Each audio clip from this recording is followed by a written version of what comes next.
Stephen A., what do you think? Jimmy G worth a first-round pick? Hell no. Absolutely not.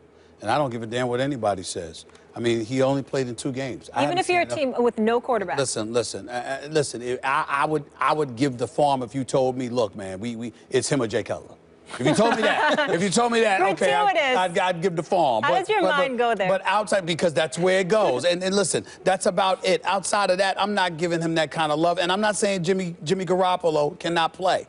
He's 25 years of age. We saw him in 2 games this year, particularly the opener against Arizona. He was very impressive. I give him a lot of credit for that. But in the end, it's 2 games. All right, this guy has thrown, he's played in 17 games. He's thrown a grand total of 94 passes. That's it. And over in 3 years. And I am supposed to turn around and give up a first-round pick for him? I don't want to hear that. Now, I heard Greeny Max this morning talking to Golick saying, well, you know what? If he were available right now in the draft, where would he go? Well, that's because you've seen him in a couple of games against NFL competitions, whereas a collegiate dude hasn't had to go against that competition as of yet.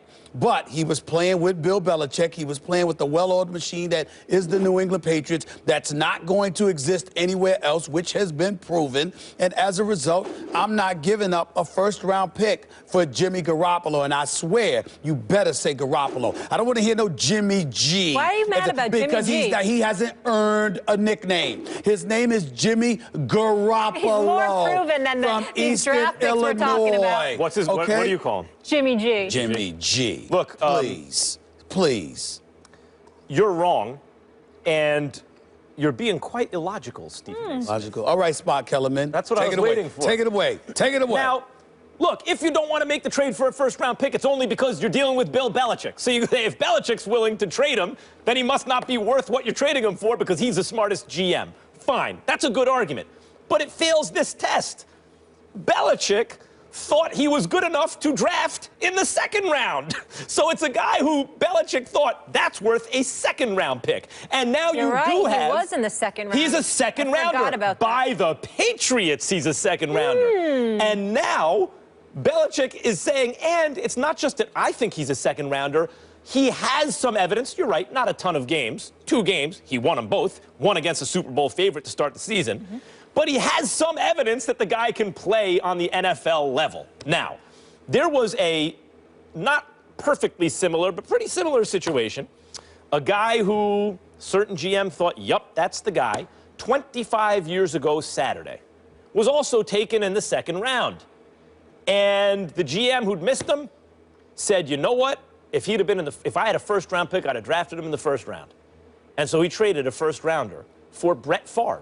How'd that turn out? Now, Garoppolo was injured in his 3rd game. Favre has the consecutive games played streak, so and the odds that anyone becomes Brett Favre are remote. But the point is, it's not unprecedented that a guy who's picked in the 2nd round improves his stock as a pro to the point, especially by a GM or a scout who has a real affinity for him, who believes he sees something, that he can go in the 1st.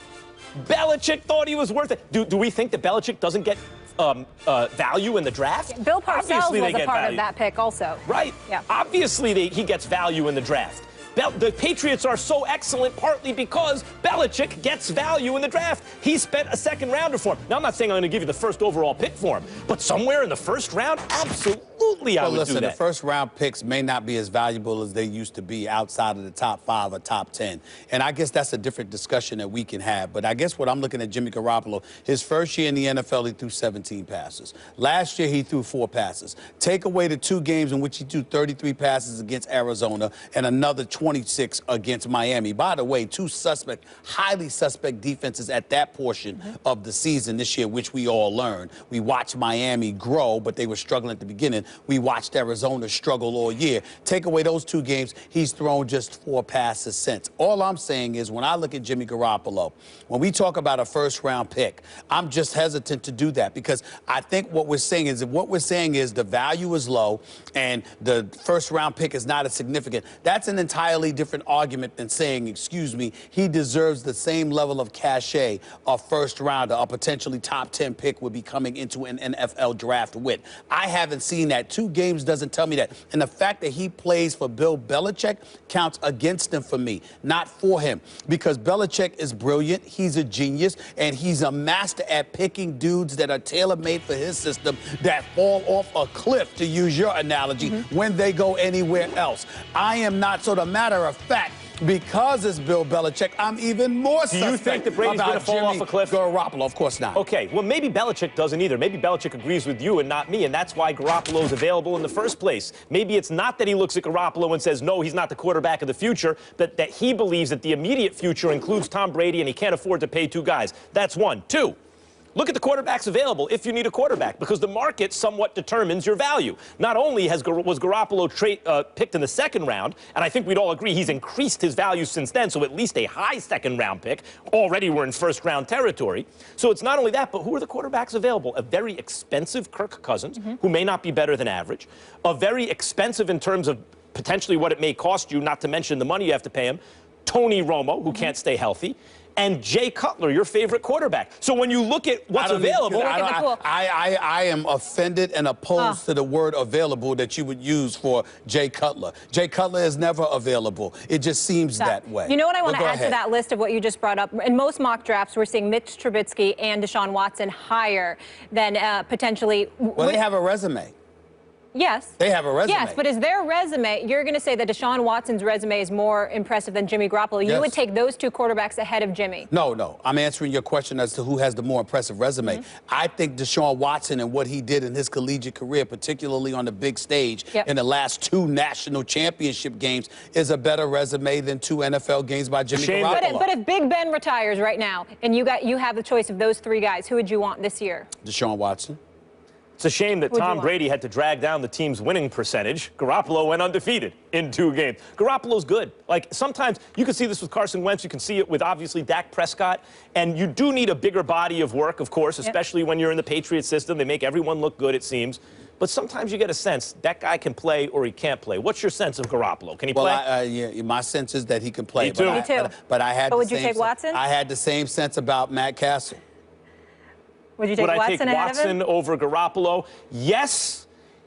Yes, because I saw Watson make play after play with the money on the line on a huge stage. Not NFL defenses. That's right. I'm taking a leap of faith with Watson. I'm valuing leadership and big playability under pressure. Max Kellerman and Molly Wood, I thought Alabama had an NFL-type defense. You're right. It's close. That's what we talked about. That's what we talked about. And we're talking about a man, Deshaun Watson, that threw for like 898 yards in 2 games against them, that accumulated over 1,000 yards in 2 games against them. Excuse me, the brother is 32-2 in his collegiate career, and a dude that played at Eastern Illinois so you're going Watson. goes in 2 games. I already said Watson. And he was the best player in the national title game 2 consecutive I'm just years. saying, we just gonna sit up there and say, well, Jimmy Garoppolo, because you showed up against Arizona and Miami in the first 2 weeks of an NFL season, that's going to shove aside. Watson wouldn't get swallowed up in Cleveland? Excuse me? Watson wouldn't get swallowed up in Cleveland? That's not the right question. What? You know what the right question is? What would Deshaun Watson do in New England with Belichick? That's the right question. But let's talk Cleveland. If you like Deshaun Watson, if you like him, and I'm one of the people who do, you are placing belief in a kind of college player that sometimes isn't quite as good in the pros. You're placing belief in his leadership abilities and what you saw him do under pressure over what a lot of the scouts are saying. I'm one of those people, but not everyone does. Let me be very, very clear about my position. I am in no way questioning the abilities and the potential upside of Jimmy Garoppolo based on what we saw. What I am saying is you're not going to tell me that 2 games for Bill Belichick outweighs a collegiate career by a Deshaun Watson. It does not. Did Belichick get value in the draft in the 2nd round when he took Garoppolo? Sure. So you're already admitting he's at least a high 2nd round pick, at least. No, what I'm saying to you is that, remember what I prefaced by saying, Bill Belichick is a genius. He's a master at picking guys that are tailor-made for him.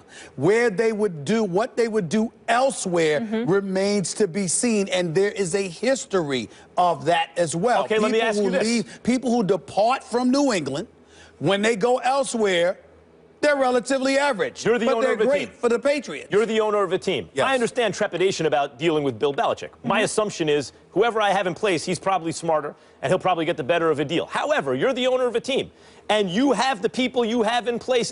Your football people, right? You're not Jerry Jones who's going to override them because you have a feeling. You got your football people in place. And your most trusted guy comes to you and says, see that guy, Garoppolo? That is our quarterback. That's the guy. I believe in him.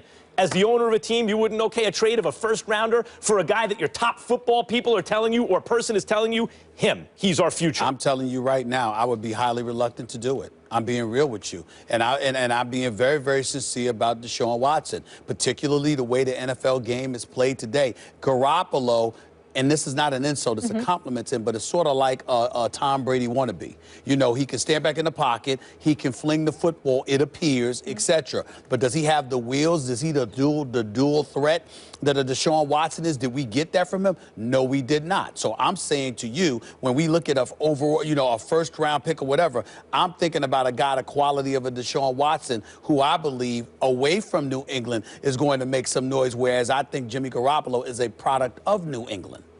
Nothing I love more than the NFL draft. We're 2 months away. Be interesting to see how it all plays out. But we are going to go back to the association when First Take returns. It's been a while since the Lake Show has performed in L.A.